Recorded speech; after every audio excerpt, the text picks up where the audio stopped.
Guess who got brands talking? Brandlive.co.za.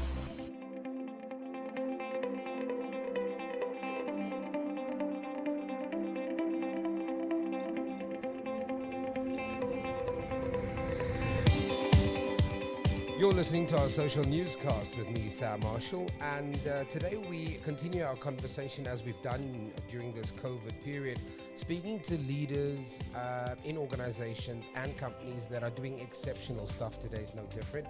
Today I'm having a chat to Jill Bates, who is the CEO of the Charities Aid Foundation Southern Africa, CAFSA, and they've recently, or I should say last week, done a fantastic thing, a bold move. They've created a fund to help NPOs and PBOs in Gauteng, in the broader South Africa, who's going through this difficult time, and she joins me on the line now. Jill, thank you very much for joining me on our social newscast. Sam, a very good afternoon to you and to your audience, and thank you so much for having me on. Jill, very, very quickly, in your own words, last week or the week before, CAFSA saw this massive need. What was that need, and what did you guys create? Sam, absolutely. As you said in your introduction, CAFSA, we are the Charities Aid Foundation Southern Africa, and we essentially work primarily to support civil society. So we work as an intermediary in the space between the corporate world and the non-profit sector, and really our primary mission is to grow charitable giving. And obviously with the advent of COVID-19, we became exceptionally concerned about our NPOs, PBOs, who are rendering critical services in our country.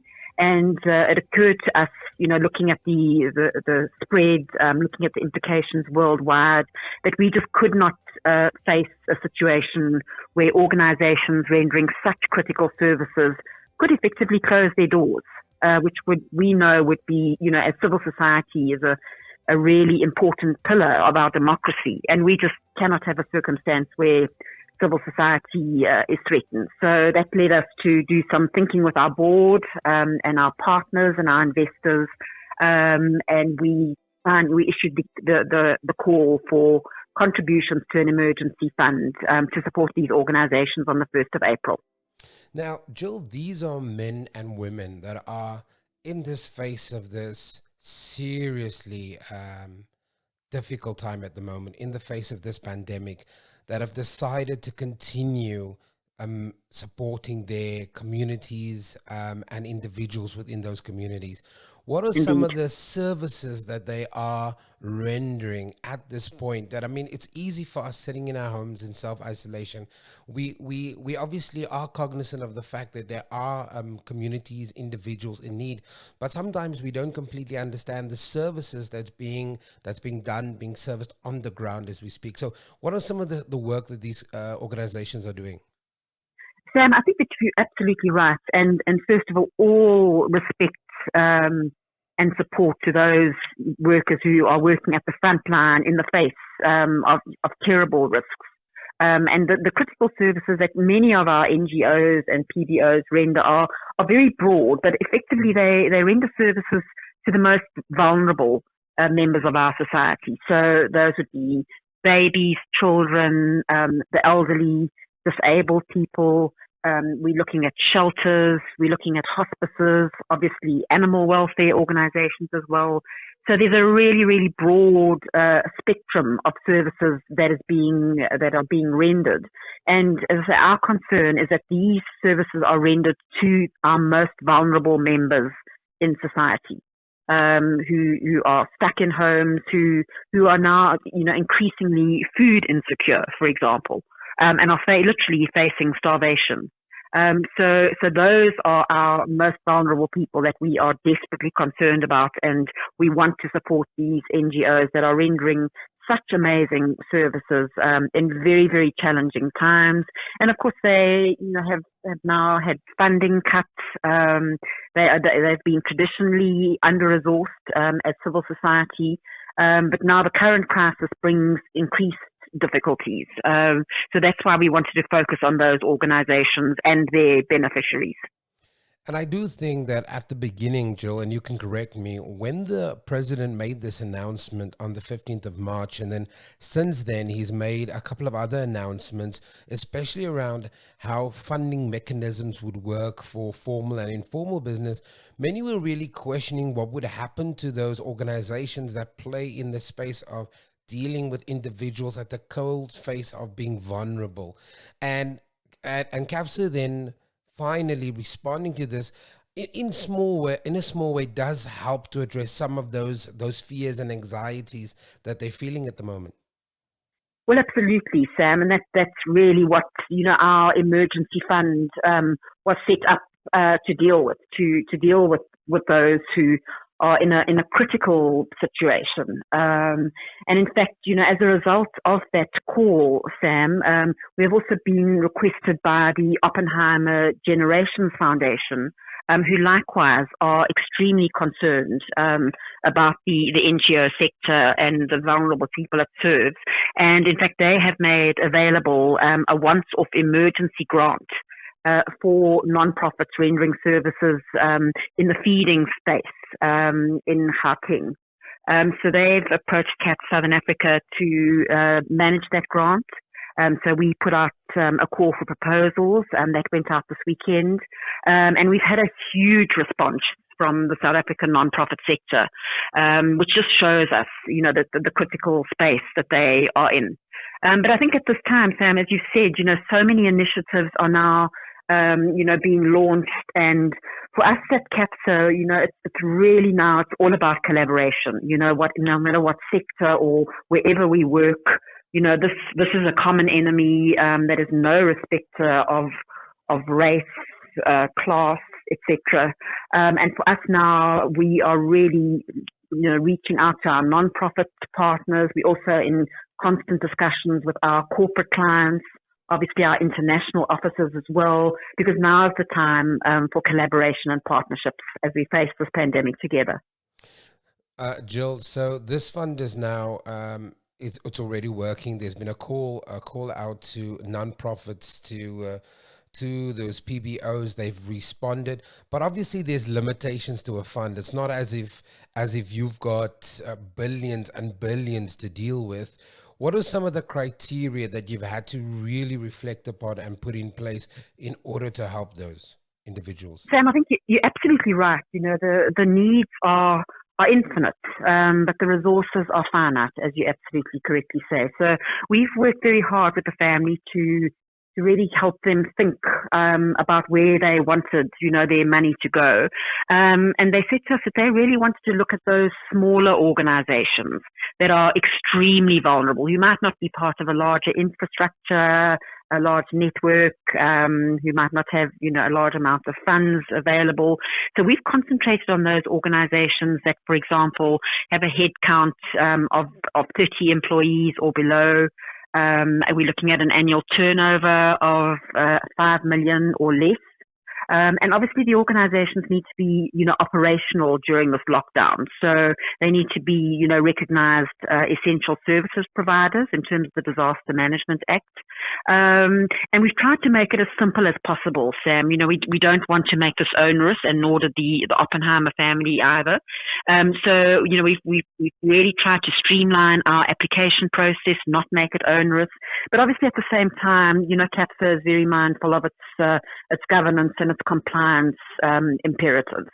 So we really are trying to combine, speed, efficiency, and governance here, because we want the money to go out as soon as possible. So, in fact, the closing date for applications is on Wednesday, the 15th of April, at close of business. So there's still time to apply. All the information is on our website and our social media sites. But as I say, we've really tried to make the process as uncomplicated as possible. I can only imagine that at the time when you brainstormed this fund and you then reached out to your partners, nowhere on the table was an extension to that lockdown. Does that, or maybe there was, maybe you somehow had a crystal ball and could foresee that the president I was wish going we to did. could extend that lockdown. But has that kind of changed the way the model works? Has it kind of changed the way CAFSA has to think about that funding now, or is it kind of still the state? Is it still the same model? Um, Sam, essentially, it's still the same model, but what we will do, as funds come in, as we are also in our fundraising stage with our own emergency fund, as funds come in with different donors, we will then obviously, extend deadlines, introduce new criteria, etc. Because, as you correctly said, we think this is going to be with us for some time.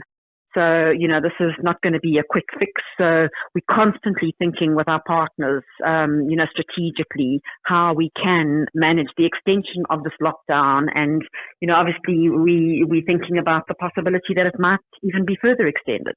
We don't have a crystal ball, but we are having to, reimagine and author the future, Yeah. and, so I mean, we're trying to be flexible, but just really, trying to get our donors and funders to contribute as much as possible so that we can be helpful in getting this money out to those who most need it. Now, there's two funds that you mentioned. There's one that CAFSA has generated on their own, and there's one that the Oppenheimer family has asked you to manage. What's Correct. in terms of the target for CAFSA's own fund? What does that target look like? And then how much money was allocated to this particular fund by the Oppenheimers? Okay, so the two are coexisting, as it were, Okay. Sam. So obviously the Oppenheimer Fund, we are managing on behalf of the family, but we are managing it in-house as per our same criteria and governance structures that we would manage our own emergency funding.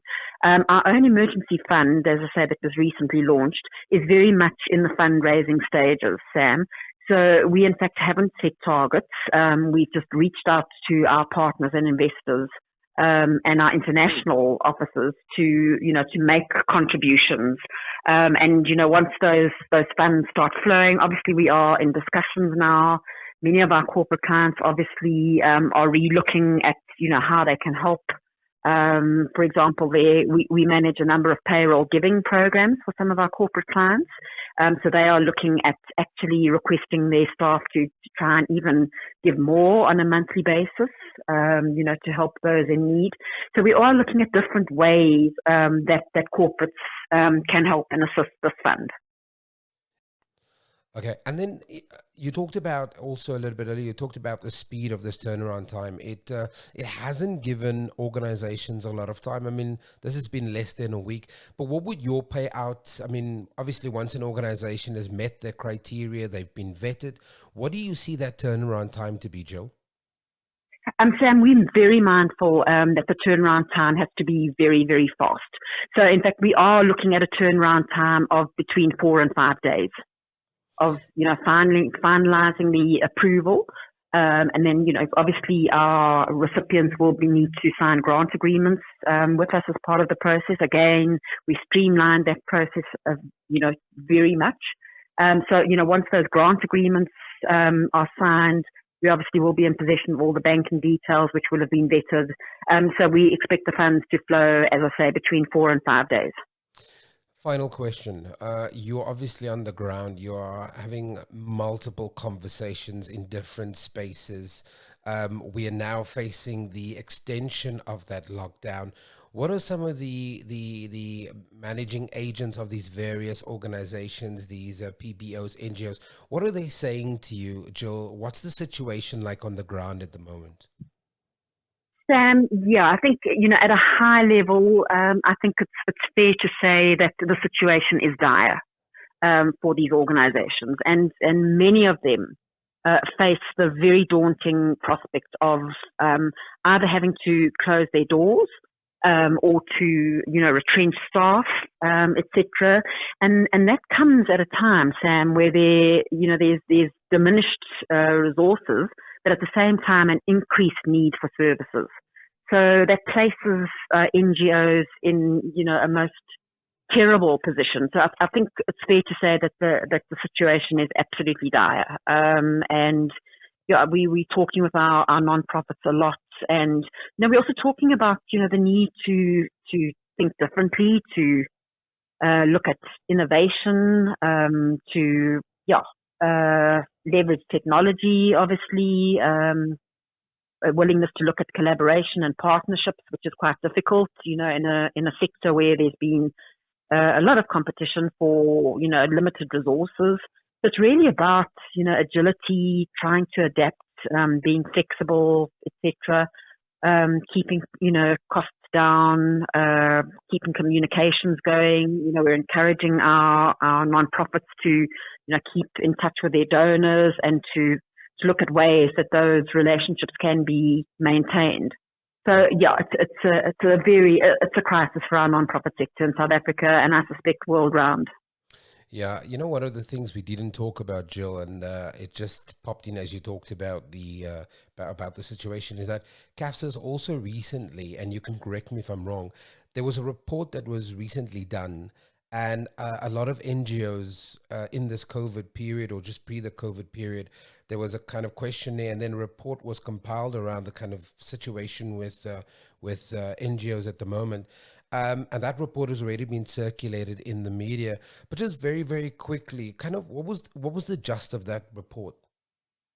Sam, if you're referring to the report that was issued by CAF America, Yes. which is one of our partners in the CAF Global Alliance, yes. It was a report that was, it was a survey, in fact, that was done with NGOs all over the world. And 96% of the respondent charities indicated that they have been severely negatively impacted by the COVID-19 virus. 67.9%, have seen a vast decrease in their funding. And some organizations have even been forced to suspend their work. Difficult to utilize volunteers during this time. It was a very, very interesting survey. It was done between March 24th and March 26th. And they looked at CAF America, surveyed at least 500 organizations worldwide. In fact, 93 countries across 6 continents.